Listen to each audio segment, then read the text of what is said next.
प्रतियोगी विद्यार्थियों, एक बार फिर से आपका स्वागत है आपके अपने यूट्यूब चैनल प्रारंभ क्लासेज में।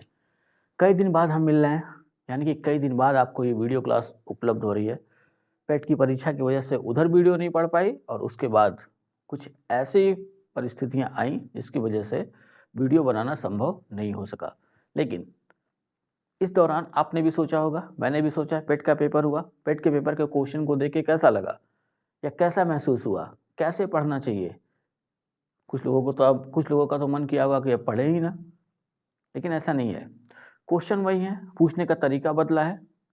तो जैसे उनका पूछने का तरीका बदला है वैसे ही हमें अपना पढ़ने का तरीका भी बदलना होगा। यानी चीज़ों को जो भी हमें पढ़ना है अब थोड़ा समझ के पढ़ना होगा। तो इससे संबंधित जो पिछली वीडियो हमने डाली, जिसको हमने जिन जिन वीडियो को नाम दिया था फॉर ऑल एग्जाम, उसको आप देखिए। तो आप उसको देखेंगे तो हम लोगों ने हर चीज़ को डिटेल में पढ़ा। ठीक है, तो वैसे ही सारी चीज़ों को डिटेल में पढ़ना होगा। ज़्यादा घबराने की ज़रूरत नहीं है। आगे आने वाले पेपर में भी क्वेश्चन बस इतना ध्यान रखिए कि वो रिपीट नहीं कर रहे हैं। हाँ, लेकिन उसी से मिलता-जुलता क्वेश्चन वो पूछ रहे हैं। तो आज या अब जो हम ये क्लास शुरू कर रहे हैं, तो उन्हीं क्लास को आगे बढ़ा रहे हैं जो पेट के एग्ज़ाम के पहले हम लोगों ने बंद कर दी थी, यानी संविधान, भारत का भूगोल। तो आज जो हमारी शुरुआत हो रही है, वो संविधान के चैप्टर से हो रही है और संविधान के तहत हम लोगों ने भाग 1 पढ़ा, भाग 2 पढ़ा, भाग 3 पढ़ा, भाग 4 पढ़ा।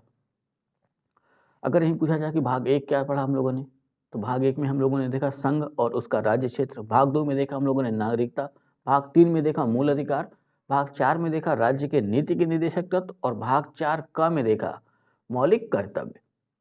अब उसके बाद अब बारी है उस संविधान में अगले भाग की, जो है भाग 5। ध्यान ये रखना है कि पूरे संविधान को 2 भागों में बाँटकर ही पढ़ना चाहिए। एक अनुच्छेद 1 से लेके अनुच्छेद 51 क तक। क्योंकि वहाँ पे जो संविधान है वहाँ कुछ हमारे अधिकार हैं, कुछ हमारे कर्तव्य हैं, कुछ राज्य के अधिकार हैं, कुछ राज्य के कर्तव्य हैं, इनकी चर्चा की गई है। लेकिन जैसे ही हम भाग 5 में आते हैं, तो भाग 5 में आते ही इस चैप्टर का नाम है संघ। ठीक है, यानी भाग 5 जो संविधान का है उसको हिंदी में कहें तो नाम दिया गया है संघ और अंग्रेजी में कहें तो नाम दिया गया है द यूनियन। ठीक, तो इस संदर्भ में ये समझना है कि भाग 5 से वो व्यवस्थाएं लागू हो रही हैं या उन चीज़ों के बारे में पढ़ना है जिससे भारत का शासन चलाया जा रहा है। ठीक है, तो हमेशा संविधान को ऐसे 2 पार्ट में बांट के पढ़िए, आसानी होगी। तो अब शुरू करते हैं हमारे नज़रिए से दूसरा पार्ट और आपके नज़रिए से संविधान का भाग 5। क्योंकि संविधान में कितने भाग हैं, तो भागों की संख्या संविधान में है 22, पीछे हम लोगों ने देख रखा है। तो इन 22 भागों में 4 भाग हम पढ़ चुके हैं और आज बारी है संविधान के भाग 5 की। अगर पूरे संविधान की बात करें तो सबसे बड़ा भाग है भाग 5। भाग 5 इतना बड़ा है कि खुद इस भाग को 5 अध्याय में बांटा गया है। ठीक है, कुल 99 अनुच्छेद तक हैं इसमें। यानी इस भाग की शुरुआत होती है अनुच्छेद 52 से और हम जाते हैं अनुच्छेद 151 तक। तो 99 अनुच्छेद इस भाग में शामिल हैं, जहां हम राष्ट्रपति देखेंगे, उपराष्ट्रपति देखेंगे, मंत्रिमंडल देखेंगे, ऐसी सारी व्यवस्थाएं हम यहीं पे देख लेंगे जिससे भारत सरकार का शासन चलाया जाता है। ठीक है, 2 चीज़ें ध्यान में रखनी, 2 तरह की सरकार अपने यहाँ होती है, एक केंद्र की सरकार और एक राज्य की सरकार। तो केंद्र की सरकार के लिए ही है ये भाग 5, इसलिए इसका नाम है संघ। ठीक है, हेडिंग पे ध्यान दीजिए। जो सबसे बेसिक क्वेश्चन बनते हैं वो इसकी हेडिंग से ही बनते हैं। तो है क्या, संविधान का है भाग 5। नाम क्या है इस भाग का, संघ। हिंदी में, अंग्रेजी में क्या है तो द यूनियन। अनुच्छेद पूरे भाग 5 की बात करें तो ये बटा हुआ है अनुच्छेद 52 से लेकर के अनुच्छेद 51 तक। ठीक है, अब जैसा कि मैंने अभी शुरुआत में कहा कि भाग 5 अपने में इतना बड़ा है कि इसको खुद 5 अध्याय में बांटा गया है। तो भाग अलग है, अध्याय अलग। भाग 5 के 5 अध्याय। और हम अब क्या इस वीडियो में हम किस अध्याय का अध्ययन करेंगे, तो जाहिर सी बात है अध्याय फर्स्ट। ठीक है, तो यहाँ अभी तो क्वेश्चन कभी पूछा नहीं है, लेकिन जैसे कि मुझे लग रहा है कि आगे पूछा जा सकता है कि संविधान के भाग 5 में संघ की चर्चा की गई है और वो यानी कि संविधान का भाग 5 कितने भागों में विभक्त है। ठीक है, तो 5 अध्यायों में बांटा गया है, तो ये हमको ध्यान में रखना होगा। तो अध्याय 1 जो संविधान कि भाग 5 का जो अध्याय 1 है वो है क्या, तो उसको हिंदी में नाम दिया गया है कार्यपालिका। ठीक है, द यूनियन एग्जीक्यूटिव अंग्रेजी में, और अध्याय 1 अनुच्छेद 52 से लेकर के अनुच्छेद 78 तक। ठीक है, और इस अनुच्छेद 52 से लेकर अनुच्छेद 78 तक में जो प्रमुख चीजें हमको पढ़नी है वो राष्ट्रपति के बारे में, उपराष्ट्रपति के बारे में और भारत के महान्यायवादी के बारे में। ठीक है, इन्हीं तीनों की चर्चा अनुच्छेद 52 से लेकर अनुच्छेद 78 तक के अनुच्छेदों में की जाएगी। ठीक है, चलिए इतना समझ में आ गया। तो ये हेडिंग विशेष तौर पे तैयार रखनी है। अब आते हैं उसमें से पहली हेडिंग अपने उठा लेते हैं, राष्ट्रपति। अब राष्ट्रपति के बारे में देखते हैं। ठीक है, तो राष्ट्रपति है कौन, यहाँ से 4 पॉइंट मैंने बना रखे हैं। इन 4 पॉइंट पे विशेष ध्यान रखिएगा, सबसे बेसिक क्वेश्चन यहीं से बनते हैं। पहला पॉइंट अपना क्या है, भारतीय संघ की कार्यपालिका का वैधानिक प्रधान राष्ट्रपति होता है। प्रधान कह लें या वैधानिक प्रधान, ये शब्द जब क्वेश्चन में जुड़ा हो, जैसे कि सीधा क्वेश्चन पूछ लिया कि भारत की कार्यपालिका का प्रधान कौन, तो राष्ट्रपति ही आंसर होगा। अगर ऐसे क्वेश्चन को थोड़ा सा जैसे मैंने लिखा है वैसे पूछ लिया कि भारतीय संघ या भारत या केंद्र लिख दे, ठीक है, भारतीय संघ की कार्यपालिका का वैधानिक प्रधान होगा, तब भी आंसर क्या होगा, राष्ट्रपति। वैधानिक का मतलब कि जो संविधान बना, संविधान किसकी पुस्तक है, नियम की पुस्तक है। नियम को अगर दूसरे भाषा में हम कहें तो उसको विधान भी कह सकते हैं। ठीक है, पर्यायवाची उसका नियम का ही विधान, कि इस विधान या इस नियम से हमको चलना है। तो वैधानिक रूप से या संवैधानिक दृष्टिकोण से कार्यपालिका का प्रमुख कौन, प्रधान कौन, राष्ट्रपति। ठीक है, तो मेरी पहली लाइन भी वही है। लेकिन अब इसी क्वेश्चन को ऐसे देखिए, अगर यही क्वेश्चन को थोड़ा सा बदले और ये पूछे कि वास्तविक प्रधान कौन होगा, तब क्या करेंगे। तो यहाँ पे ध्यान रखिए कि मैंने यहाँ पे एक पॉइंट बनाया वास्तविक प्रधान। अगर यही पूछे कि भारतीय संघ की कार्यपालिका का वास्तविक प्रधान कौन होता है, तो यहाँ आंसर बदलेगा, यहाँ राष्ट्रपति हम नहीं देंगे। वास्तविक का मतलब कि संवैधानिक दृष्टिकोण से या अधिकारों के दृष्टिकोण से देखा जाए या नियम के दृष्टिकोण से देखें तो राष्ट्रपति को हमने प्रधान बना दिया है। ठीक है, लेकिन शक्तियां उतनी राष्ट्रपति के पास नहीं है, इसलिए हम उसको वास्तविक प्रधान नहीं कह सकते, खाली हमने उसके लिए शब्द यूज किया है वैधानिक प्रधान।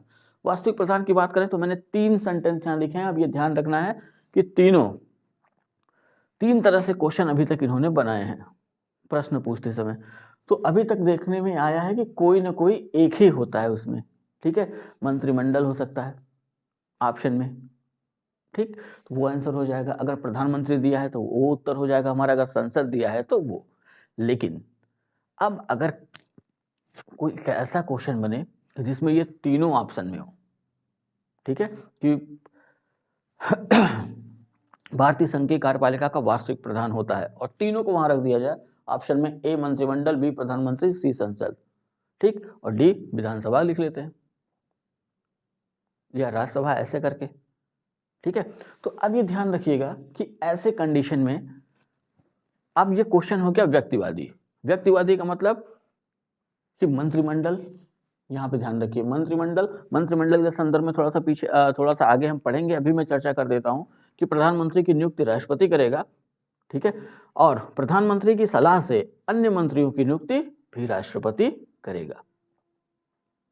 और यही जो मंत्री हैं, तो मंत्री जो जितने भी मंत्री हैं सब एक साथ सम्मिलित रूप से, अगर सब मंत्रियों को एक साथ रख दिया जाए, यानी प्रधानमंत्री, गृह मंत्री, वित्त मंत्री, जितने भी हैं सबको एक साथ हम क्या कहेंगे, मंत्रिमंडल। ठीक है, मंत्रियों का समूह, और उस समूह का मुखिया कौन होता है, प्रधानमंत्री। तो अगर ऑप्शन में तीनों है और पूछा है कि भारतीय संघ की कार्यपालिका का वास्तविक प्रधान कौन होता है, तो आंसर हो जाएगा हमारा प्रधानमंत्री। ठीक है, अब प्रधानमंत्री ऑप्शन में नहीं है, ठीक, अगर प्रधानमंत्री ऑप्शन में नहीं है तो प्रधानमंत्री आया कहाँ से, मंत्रिमंडल से आया। ठीक है, क्योंकि मंत्रिमंडल का ही वो प्रमुख है। अगर प्रधानमंत्री नहीं है तो दूसरा आंसर हमारा क्या होगा, मंत्रिमंडल। अब जब दोनों ये ऑप्शन में ना हो, ठीक है, जब ये दोनों ऑप्शन में ना हो तब हमारा आंसर होगा संसद। समझ में आया। समझना इसलिए है कि ये बहुत छोटा सा पॉइंट है कि भारत की कार्यपालिका या संघ की कार्यपालिका का वास्तविक प्रधान राष्ट्रपति, वैधानिक प्रधान राष्ट्रपति, लेकिन वास्तविक प्रधान की बात की जाए तो यहाँ आंसर बदलेगा मंत्रिमंडल, प्रधानमंत्री, संसद। क्वेश्चन के हिसाब से आंसर सेट होगा। जैसा मैंने समझाया है। अगर ऑप्शन में तीनों है तो प्रधानमंत्री पे ही हमको जाना है, ठीक है, क्योंकि अगर तीनों ऑप्शन में दे दिया यानी कि ये व्यक्तिवादी क्वेश्चन है, एक व्यक्ति को पूछ रहा है, नहीं तो वैसे तो वो ये सावधानी रखते हैं कि तीनों ऑप्शन में ना आए। तो यहाँ 2 शब्दों में अगर इस पूरे मैटर को अगर हल किया जाए तो क्या समझ में आया कि भारतीय संघ की कार्यपालिका का वैधानिक प्रधान राष्ट्रपति और वास्तविक प्रधान प्रधानमंत्री, ठीक है। सारी शक्तियां प्रधानमंत्री के पास है, देख लीजिए, आप सब तो देख ही रहे हैं, जो नरेंद्र मोदी जी चाहते हैं वैसा ही होता है, तो शक्ति किसके पास अधिक है? प्रधानमंत्री के पास। तो वास्तविक प्रधान कौन हुआ? प्रधानमंत्री। और वैधानिक प्रधान यानी कि संविधान के अनुसार या नियम के अनुसार प्रधान कौन है? राष्ट्रपति, ठीक है। अब राष्ट्रपति सेकंड पॉइंट पे है, तो राष्ट्रपति होता कौन है? तो राज्य का अध्यक्ष होता है। राज्य का मतलब भारत, अनुच्छेद क्या कहता है? भारत अर्थात इंडिया राज्यों का संघ होगा, यानी कि भारत भी राज्यों की तरह एक राज्य है। तो मैंने पहले भी समझा रखा है कि भाग 5 में राज्य जहां शब्द का प्रयोग किया गया है भाग 5 तक, ठीक है, या कह सकते हैं कि पूरे संविधान में केवल भाग 6 को छोड़कर, भाग 6 में राज्य का मतलब जो अपने प्रदेश हैं वो, नहीं तो बाकी भागों में जहां भी राज्य लिखा है उसका मतलब भारत। तो राज्य का अध्यक्ष होता है, ठीक है, यानी भारत का अध्यक्ष कौन? राष्ट्रपति। कार्यपालिका का प्रधान होता है, ठीक है। तो सीधा क्वेश्चन आता है कार्यपालिका का प्रधान कौन? अभी थोड़ी देर पहले भी हमने चर्चा की है वास्तविक प्रधान और प्रधान में, ठीक। कार्यपालिका शक्ति राष्ट्रपति में निहित होती है, यानी कि कार्यपालिका जो भी काम करेगी उसका काम तभी पूरा माना जाएगा जब राष्ट्रपति उसको अपनी सहमति दे दे, तथा संघ की समस्त कार्यपालिका कार्रवाई राष्ट्रपति के नाम से की जाती है, ठीक है। कि मंत्रिमंडल कोई भी कार्रवाई करेगा तो किसके नाम से करेगा? राष्ट्रपति के नाम से ही करेगा। और सबसे लास्ट में क्या है कि अगर कभी पूछे भारत का प्रथम नागरिक कौन, तो भारत का प्रथम नागरिक हमेशा भारत का राष्ट्रपति ही होगा। अगर द्वितीय नागरिक पूछ लिया तो ध्यान रखिएगा, जो भी राष्ट्रपति होंगे अगर पुरुष हैं तो उनकी पत्नी, अगर महिला हैं तो उनके पति, ठीक है। तो ये इतना पॉइंट ध्यान में रखना है। शुरुआत हमारी मैं जब YouTube पे आया तो मेरी शुरुआत ही वहीं से हुई थी, विधायिका, कार्यपालिका और न्यायपालिका से, ठीक। शायद आप लोगों ने देखी हो वीडियो, या हो सकता है आप लोगों में से किसी ने अभी तक ना देखी हो। तो ध्यान ये रखना है, 3 ही चीज तो हमको ध्यान में रखनी है, विधायिका, ठीक है, कार्यपालिका, एक लाइन में मैं समझा देता हूं, आप ध्यान में रखिए, कार्यपालिका, न्यायपालिका, यही 3 स्तंभ हैं जिन पे पूरे भारत का शासन चल रहा है, या भारत की पूरी शासन व्यवस्था इन्हीं 3 स्तंभों पर टिकी हुई है। न्यायपालिका को अलग कर लेते हैं, इसका काम क्या है? न्याय प्रदान करना। उसके लिए दिल्ली में उच्चतम न्यायालय और अमूमन 25 राज्यों में उच्च न्यायालय, ठीक है, उच्च न्यायालय, वैसे ही जिलों पे जिला न्यायालय। ये संरचना हमको देखने को मिलती है न्यायपालिका की। लेकिन न्यायपालिका का काम तब आएगा, कब न्यायपालिका में हम जाएंगे, तो यहाँ उसको समझने के लिए ध्यान में रखना है विधायिका हम किसको कहते हैं। अभी हम केंद्र के बारे में पढ़ रहे हैं, तो केंद्र में अपने पास क्या है? संसद। संसद के 2 सदन हैं, पहला राज्यसभा, दूसरा लोकसभा, और इसी में एक है राष्ट्रपति। पीछे भी बता चुका हूं, यहां भी ध्यान रखिएगा। कितना? अनुच्छेद 79 संसद की चर्चा करता है। अनुच्छेद 79 क्या कहता है? 79 कि संसद राष्ट्रपति, राज्यसभा तथा लोकसभा से मिलकर बनेगी, ठीक है। तो यहाँ विधायिका जो शब्द है ना, इस पे ध्यान रखना है, विधायिका भी इसको कह सकते हैं, और व्यवस्थापिका, ठीक है, व्यवस्था करने वाली। तो संसद का काम क्या है?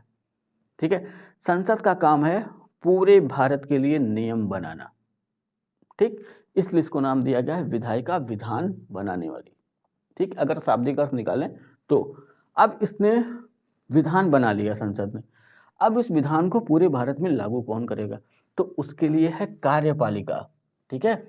और कार्यपालिका ही वो, कह सकते हैं कि कार्यपालिका ही वो संरचना है जो विधायिका द्वारा बनाए गए नियमों को लागू करेगी, ठीक।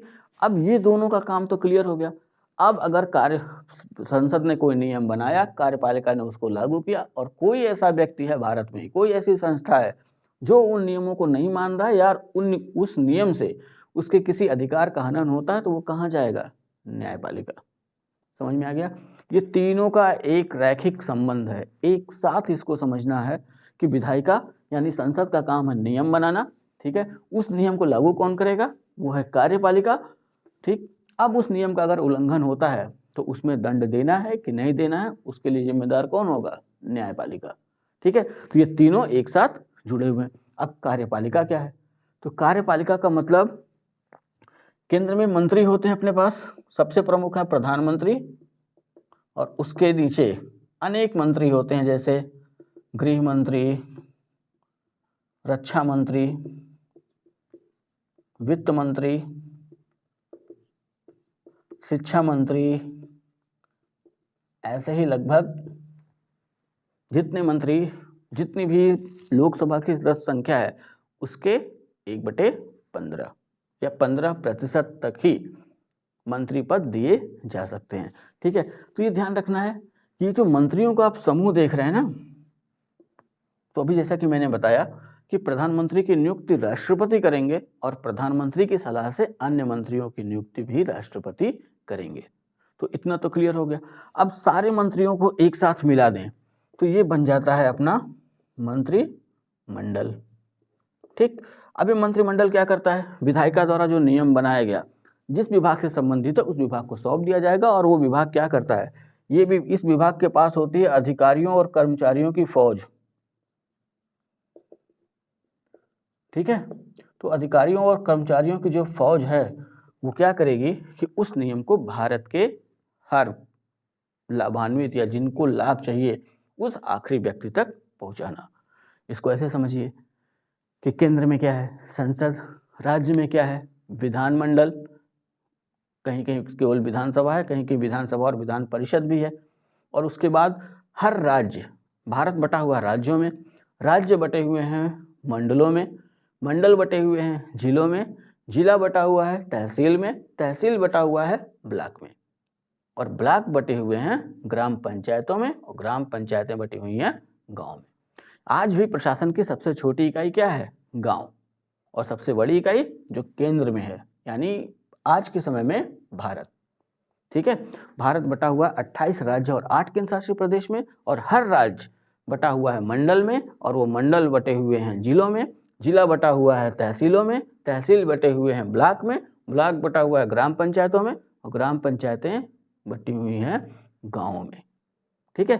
उल्टा कर लें, गाँवों से मिलकर के ग्राम पंचायत बनेगी, ग्राम पंचायतों के मिलने से ब्लॉक बनेगा, ब्लॉकों के मिलने से तहसील बनेगी, तहसीलों के मिलने से जिला बनेगा, जिलों के मिलने से मंडल बनेगा, मंडल के बनने से प्रांत बनेगा, और प्रांतों के मिलने से भारत, ठीक है। अभी ध्यान रखना कि कार्यपालिका यानी मंत्रिमंडल में 3 तरह के मंत्री होते हैं। एक नाम दिया गया है कैबिनेट मंत्री, जो प्रमुख मंत्री होते हैं उनको इसमें रखा जाता है। दूसरा राज्य मंत्री, जो इन कैबिनेट मंत्रियों की सहायता करते हैं, ठीक है। तीसरा स्वतंत्र प्रभार, और ये स्वतंत्र प्रभार मंत्रियों का काम क्या है? स्वतंत्र प्रभार मंत्रियों का काम ये है कि इन दोनों की सहायता करना। मंत्री हैं, कोई प्रभार नहीं, यानी कि किसी विभाग में इनको नहीं रखा गया है, जहां जैसे जरूरत होती है इनको वहां पे लगा लिया जाता है, ठीक है। इनको सम्मिलित रूप से हम क्या कहते हैं, या इसको मंत्रिमंडल कहेंगे। इन तीनों को सम्मिलित रूप से कहेंगे मंत्रिपरिषद, ठीक है। कैबिनेट मंत्री जो हैं उनको कहेंगे, केवल कैबिनेट मंत्रियों के समूह को मंत्रिमंडल, ठीक है।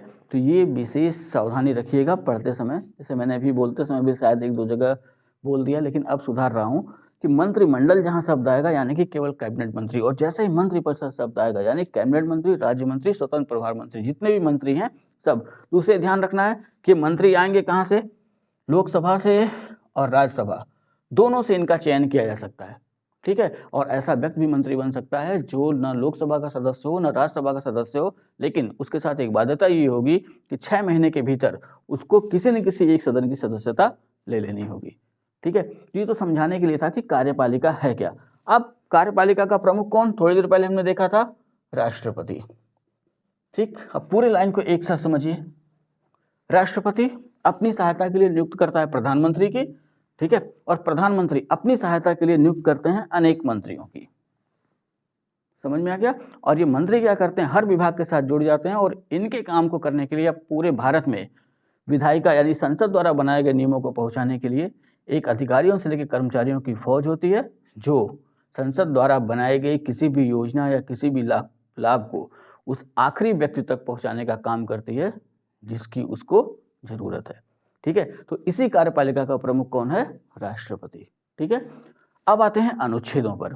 तो इस वीडियो में इतना समझाना था, इसलिए पहले तो मैंने सोचा था एक ही बनाऊंगा, लेकिन अब ऐसा लग रहा है कि पढ़ने से ज़्यादा समझने पे ध्यान देना होगा। अगर चीज़ें समझी हुई हैं तो समस्या नहीं होगी। तो आज हम पढ़ेंगे 3 अनुच्छेद। इसके अगले वीडियो में देखते हैं कितने अनुच्छेद हो पाते हैं। 2 या 3 पार्ट में इसको कवर किया जाएगा, यानी अनुच्छेद 52 से लेके 78 तक को। ठीक है, तो आज ये पहला पार्ट, इतना आपके समझने के लिए। अब आते हैं अनुच्छेद पे। अनुच्छेद 52। अनुच्छेद 52 है क्या? तो अनुच्छेद 52 की हेडिंग देखें तो अनुच्छेद 52 कहता है भारत का राष्ट्रपति, अंग्रेजी में कहें तो द प्रेसिडेंट ऑफ इंडिया। ठीक है, ये अनुच्छेद सिर्फ एक लाइन का है, और एक लाइन क्या है? ये अनुच्छेद कह रहा है कि भारत का एक राष्ट्रपति होगा। ठीक, यानी कि संघ के लिए एक राष्ट्रपति की व्यवस्था करने वाला अनुच्छेद है 52। यहां संघ का मतलब भारत। ठीक है, अनुच्छेद 53। अगला अनुच्छेद क्या है? अनुच्छेद 53 संघ की कार्यपालिका शक्ति। तो पहले तो ये ध्यान रखिएगा कि जो सबसे पहला हमको तैयार करना है ना, कि ये अनुच्छेद और अनुच्छेद की हेडिंग क्या है, उसके बाद हमको उसके भीतर जाना है। तो पहला क्वेश्चन यहीं से वो हमारे लिए बनाते हैं। जैसे पूछ लिया कि भारत का राष्ट्रपति ये किस अनुच्छेद के तहत, जब भारत का एक राष्ट्रपति होगा किस अनुच्छेद के तहत इसकी चर्चा की गई है या किस अनुच्छेद के तहत इसकी व्यवस्था की गई। वैसे ही अनुच्छेद 53 के संदर्भ में अगर पूछना होगा कि संघ की कार्यपालिका शक्ति की चर्चा करने वाला अनुच्छेद, संघ की कार्यपालिका शक्ति की व्यवस्था करने वाला अनुच्छेद, इस तरह के क्वेश्चन बनाए जा सकते हैं। तो अनुच्छेद 53 संघ की कार्यपालिका शक्ति, अंग्रेजी में कहें तो executive power of the union. ठीक है, अब इस अनुच्छेद को ध्यान में रखिएगा। अनुच्छेद 53 3 भागों में बटा हुआ है, यानी 3 खंडों में बटा हुआ है। पहला खंड क्या कहता है? संघ की कार्यपालिका शक्ति राष्ट्रपति में निहित होगी, जो हमने ऊपर पढ़ा था। ठीक है, यानी संघ की जो भी कार्यपालिका शक्ति वो किस में निहित है? राष्ट्रपति में निहित है। ठीक है, तथा वह इसका प्रयोग संविधान के अनुसार स्वयं या अपने अधीनस्थ अधिकारियों के द्वारा करेगा। ठीक, तो जो संघ की कार्यपालिका शक्ति जो राष्ट्रपति में निहित है, तो राष्ट्रपति ऐसे स्वतंत्र नहीं है। राष्ट्रपति को कैसे करना होगा ये काम? तो उसकी जो ये कार्यपालिका शक्ति है उसका प्रयोग राष्ट्रपति संविधान के अनुसार, ठीक है, संविधान से हटके नहीं, संविधान के अनुसार स्वयं या अपने अधीनस्थ अधिकारियों के द्वारा करेगा। ठीक, अधीनस्थ अधिकारियों का मतलब प्रधानमंत्री और वो मंत्री और उन मंत्रियों के विभाग के तहत जो प्रमुख अधिकारी हैं, सचिव, मुख्य सचिव, कैबिनेट सचिव, जिलाधिकारी, आयुक्त, ठीक है, कमिश्नर, इन सारों को मिलाया जाए तब जाकर के ये राष्ट्रपति का एक कुनबा बनता है। समझने के लिए ये समझिए कि मान लेते हैं कि आपने संघ लोक सेवा आयोग का कोई एग्जाम दिया और आपका चयन अगर होना है ना, तो जब संघ लोक सेवा आयोग आपको चुन लेगा तो आखिरी हस्ताक्षर, यानी आईएएस की परीक्षा में अगर आप पास करते हैं, ठीक है, तो आखिरी हस्ताक्षर जब तक राष्ट्रपति उस लिस्ट पे अपने हस्ताक्षर नहीं करेंगे तब तक वो मान्य नहीं होगी, या उनके हस्ताक्षर के बाद ही आपका रिजल्ट आउट होगा। वैसे यहाँ ध्यान रख लेना है, वैसे ही जिन जिन राज्यों में लोक सेवा आयोग स्थित है, जैसे उत्तर प्रदेश लोक सेवा आयोग, तो वो भी जो अपना रिजल्ट निकालेंगे तो रिजल्ट निकालने से पहले राज्यपाल की अनुमति लेनी होगी, यानी राज्यपाल का हस्ताक्षर उस रिजल्ट पर होना चाहिए या राज्यपाल इसकी अनुमति दें। तो यहाँ से वो क्वेश्चन पूछते हैं कि संघ लोक सेवा आयोग के चयनित अभ्यर्थियों की सूची पर किसके हस्ताक्षर होंगे? तो राष्ट्रपति। ठीक है, तो वही उनके अधीनस्थ अधिकारी हैं ये सारे मंत्री। अभी कार्यपालिका का मतलब हमने क्या समझाया कि मंत्री परिषद ही कार्यपालिका है और उसी को हम कहते हैं सरकार। ठीक है, बीजेपी के इतने सांसद हैं, लगभग 300 से ऊपर सांसद हैं बीजेपी के, तो सारे तो सरकार में शामिल नहीं है, सारे बीजेपी की पार्टी में शामिल। लेकिन सरकार किन से बनी हुई है? सरकार बनी हुई है वो मंत्रिमंडल से, उन लोगों से जो कार्यपालिका में शामिल हैं, यानी मंत्रिपरिषद में शामिल हैं। तो तो ये पहला समझ में आ गया, संघ की कार्यपालिका शक्ति राष्ट्रपति में निहित होगी तथा वह इसका प्रयोग संविधान के अनुसार स्वयं या अपने अधीनस्थ अधिकारियों के द्वारा करेगा। दूसरा पॉइंट क्या है, दूसरा अनुच्छेद 53 का भाग 2 क्या कह रहा है कि संघ की सेना का प्रधान राष्ट्रपति होगा। ठीक है, तो ये जो शब्द देख रहे हैं ना, संघ की सेना का प्रधान राष्ट्रपति होगा, ये हमने लिया है अमेरिका के संविधान से। ठीक, तो इसको भी ध्यान में रखिएगा, कभी भी पूछ सकता है कि ये व्यवस्था हमने शामिल की है अपने संविधान में अमेरिका के संविधान से प्रभावित होकर। कौन सा? संघ की सेना का प्रधान राष्ट्रपति होगा और वह सेना का प्रयोग विधि द्वारा करेगा। तो ये शब्द जो जुड़ा ना कि वह सेना का प्रयोग विधि द्वारा करेगा, यानी ऐसा नहीं है कि राष्ट्रपति को संघ की सेना का प्रधान बना दिया गया तो जब राष्ट्रपति का मन करे तो आक्रमण बोल दें। ठीक है, तो ऐसा नहीं कर सकते वो। उसके लिए उन्हें क्या करना होगा, जो प्रक्रिया बनाई गई है राष्ट्रपति के लिए कि अगर सेना को युद्ध में उतारना है या सेना को युद्ध से या युद्ध विराम की घोषणा करनी है, तो उसके लिए जिन जिन प्रक्रियाओं का पालन करना होगा वो उसी विधि के अनुसार ही सेना का प्रयोग करेगा। तो ऐसा अनुच्छेद 53(2) में स्पष्ट किया गया है। 53(3) वैसे कोई विशेष जरूरी नहीं है, लेकिन यहाँ ध्यान में रख लीजिए, पढ़ देता हूँ। इस अनुच्छेद की कोई बात, ठीक है, यानी कि अनुच्छेद 53 में 2 चीजें हमने देखी, संघ की कार्यपालिका शक्ति राष्ट्रपति में निहित होगी तथा संविधान के अनुसार स्वयं या अपने अधीनस्थ अधिकारियों द्वारा वह इसका प्रयोग करेगा। संघ की सेना का प्रधान राष्ट्रपति होगा और विधि द्वारा सेना का प्रयोग करेगा।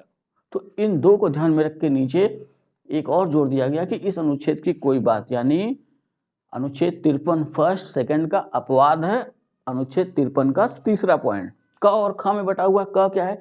किसी विद्यमान विधि द्वारा किसी राज्य की सरकार या अन्य प्राधिकारी को प्रदान किए गए कृत्य राष्ट्रपति को अंतरित करने वाली नहीं समझी जाएगी। ठीक है, यानी कि यहाँ तो ये हो गया कि संघ की कार्यपालिका शक्ति का प्रधान राष्ट्रपति है, नीचे हो गया कि तीनों सेनाओं का प्रमुख राष्ट्रपति होगा।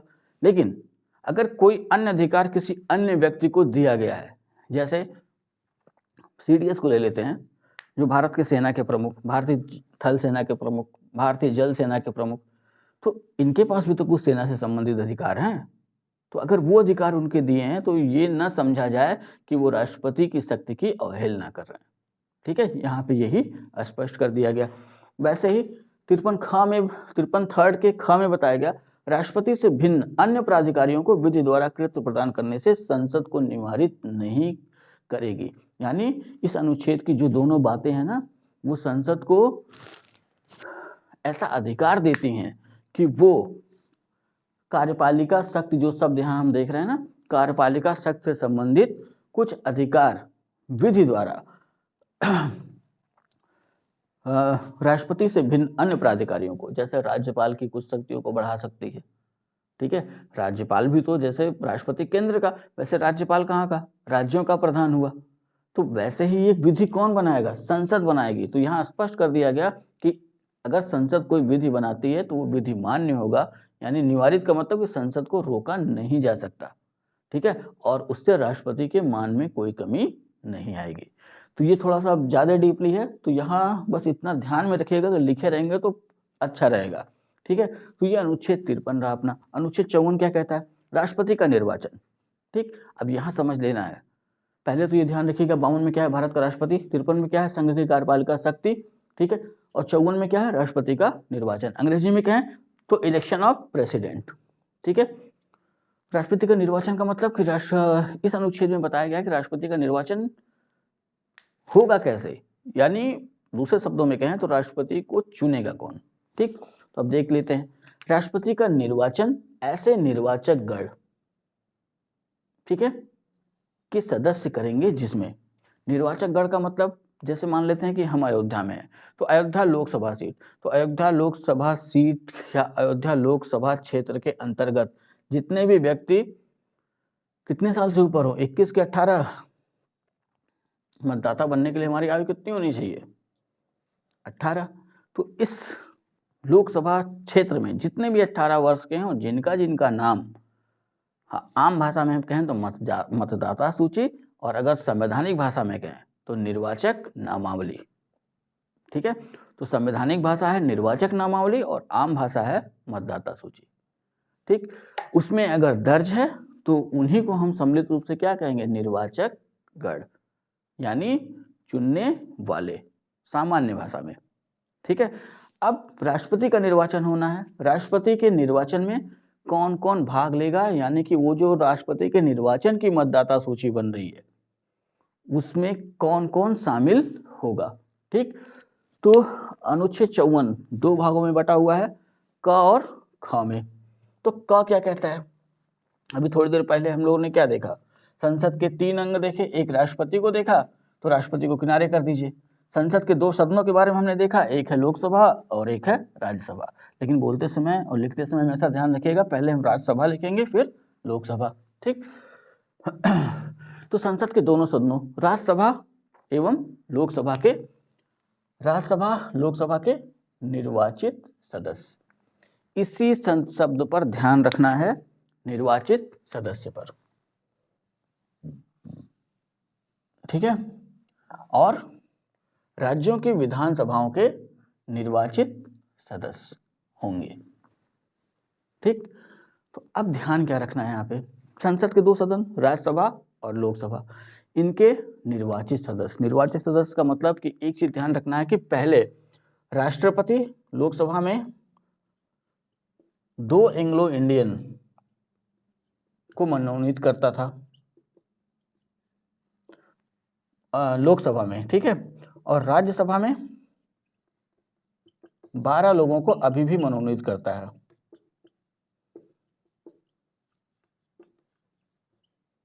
ठीक, तो ये तो 2019 में इसको समाप्त कर दिया गया, एंग्लो इंडियन वाला प्रावधान, कि अभी जरूरत नहीं है हमको।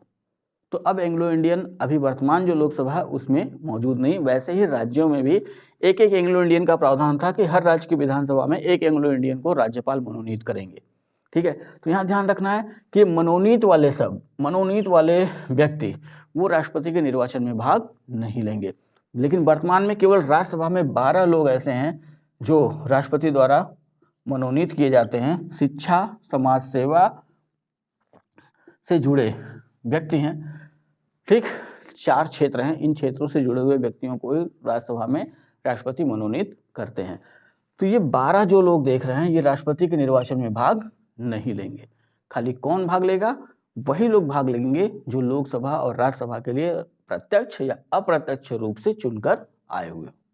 ठीक है, अब दूसरे ध्यान में रखना है, ये निर्वाचित सदस्य वाले में विशेष ध्यान रखिएगा, वो इसलिए कि यहीं से क्वेश्चन बनेगा कि राष्ट्रपति के निर्वाचन में कौन कौन भाग लेगा, या राष्ट्रपति का निर्वाचक मंडल किससे मिलकर के बना हुआ है। तो लोकसभा, राज्यसभा और राज्यों की विधानसभाओं के निर्वाचित सदस्यों से। अगर एक क्वेश्चन एक लाइन में इसका आंसर हमको देना हो तो क और ख दोनों को मिला देंगे। ठीक है, तो संसद के दोनों सदन भी कह सकते हैं और लोकसभा या राज्यसभा या लोकसभा भी कह सकते हैं। राज्यों की विधानसभाओं के 6 राज्यों में विधान परिषद भी है, तो विधान परिषद के सदस्य राष्ट्रपति के निर्वाचन में भाग नहीं लेंगे। ठीक है, जैसे मैं यहाँ पे एक डायग्राम बना दे रहा हूँ आपको समझने के लिए। तो केंद्र में 2 सदन हैं, एक राज्यसभा और दूसरा लोकसभा। वैसे ही राज्यों में अमूमन 6 राज्य, इनका 6 राज्य ध्यान में रखिएगा जहां पे विधान परिषद है। मैं यहां लिख दे रहा हूं समझने के लिए। ठीक है, 6 राज्य जहां विधान परिषद है और विधानसभा भारत के जो 28 राज्य हैं हर राज्य में है, प्लस 3 केंद्र शासित प्रदेशों में। 3 केंद्र शासित प्रदेश कौन है, पहला दिल्ली, दूसरा पुडुचेरी, तीसरा जम्मू और कश्मीर। ठीक है, तो 3 केंद्र शासित प्रदेश हैं जहां पे विधानसभा है। लेकिन कार्यरत अभी जम्मू कश्मीर का, जब से जम्मू कश्मीर से राज्य का दर्जा छीना गया 2019 से, तब से भी जम्मू कश्मीर में चुनाव नहीं हुए हैं, तो ये कार्यरत नहीं है। ठीक है, तो 28 राज्यों वाली विधानसभाएं वर्तमान में हैं और ये 2 केंद्र शासित प्रदेश वाली, यानी 28 2 30। तो 30 विधानसभाएं वर्तमान में कार्यरत हैं। और भारत में कितनी विधानसभाएं हैं, तो जम्मू कश्मीर वाले एक को जोड़ देंगे तो 31 विधानसभाएं भारत में हैं। तो भारत में विधानसभाओं की संख्या 31, लेकिन कार्यरत वर्तमान में कितनी है? 30, जिसमें से 3 केंद्र शासित प्रदेशों में है, एक दिल्ली में, एक पुडुचेरी में और एक जम्मू कश्मीर में। तो जम्मू कश्मीर जब से केंद्र शासित प्रदेश बना है तो अभी तक चुनाव नहीं हुआ है।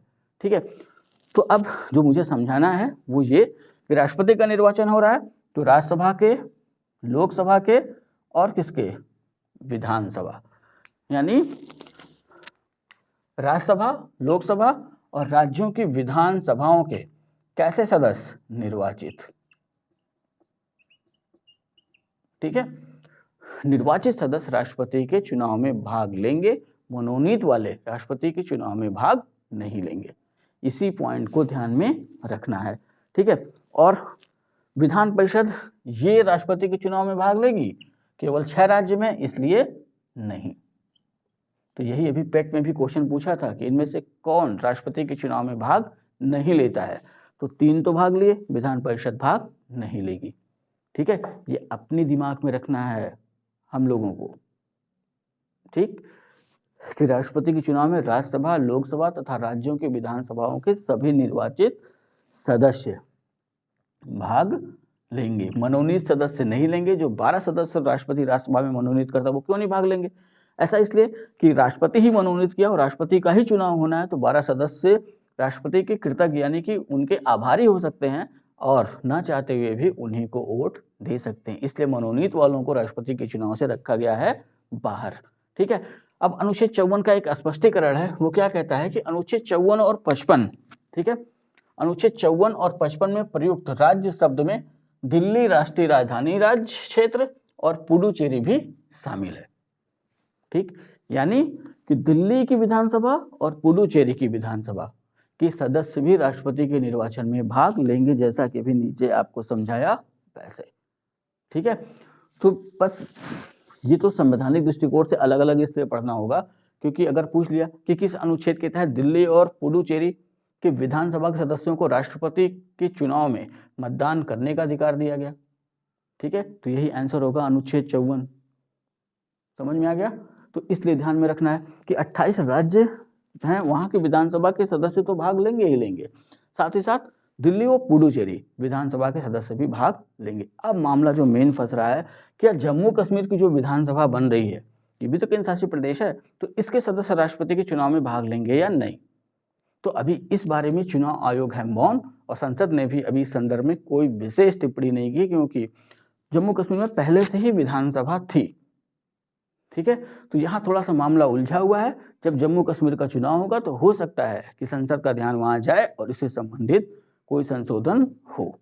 तो दिल्ली और पुडुचेरी को राष्ट्रपति के निर्वाचन में कब शामिल किया गया या किस संविधान संशोधन द्वारा शामिल किया गया? तो उसका आंसर मिलेगा यहाँ 70वें संविधान संशोधन अधिनियम 1992 द्वारा जोड़ा गया। ठीक है, तो यहाँ से भी क्वेश्चन बनता है कि दिल्ली और पुडुचेरी विधानसभा के सदस्यों को राष्ट्रपति के चुनाव में मतदान डालने के लिए या मतदान करने के लिए कौन सा संविधान संशोधन किया गया है, किस संविधान संशोधन के तहत उन्हें ये अधिकार दिया गया? तो क्या आंसर होगा? 70वां संविधान संशोधन 17। ठीक है, 70वें संविधान संशोधन अधिनियम 1992 द्वारा।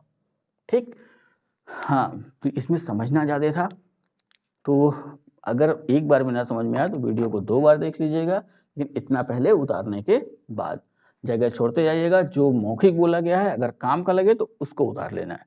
ठीक है, तो इतना तैयार करिए और इसका दूसरा पार्ट अगर संभव हुआ तो आज शाम तक ही आपको उपलब्ध करा दूंगा।